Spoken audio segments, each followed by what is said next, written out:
his aggression, his face, the intensity just increases. And he comes back in at me again. I wasn't looking at him. I was just like racket, expecting another hit, and I put my gun up and fired. Then I go to exit my car. And when I'm getting out, I use my walkie and I say, shots fired, send more cars. And I start chasing after Michael Brown. Why not stay in the car? He's running away. Because he's not, my job isn't to just sit and wait.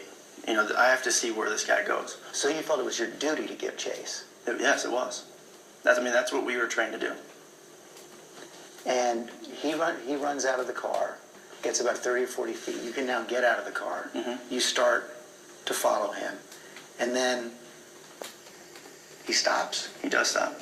Why? When he stopped, he turned and faced me. And as he does that, his right hand immediately goes into his waistband. And his left hand is a fist at his side. And he starts charging me. What did you think when you saw that? I didn't know. I mean, my initial thought was, is there a weapon in there? Even though he hadn't pulled something out earlier when he was confronting you. It was still just the unknown. And again, we're taught to let me see your hands. As you know, some of the eyewitnesses have said when at that moment when he turned around and put his hands up. That would be incorrect. No way? No way. So you say he starts to run, does a stutter step, starts to come towards you. And? At that time, I gave myself another mental check. Can I shoot this guy? Legally, can I? And the question I answered myself was, I have to. If I don't, he will kill me if he gets to me. Even though he's, 35, 40 feet away? Once he's coming that direction, if he hasn't stopped yet, when's he going to stop?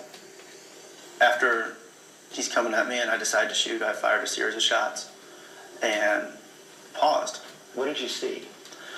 I noticed at least one of them hit him. I don't know where, but I saw his body kind of just flinch a little. And after that, I paused and I again yelled, stop, you on the ground, giving him the opportunity to stop. And he ignored all the commands and he just kept running.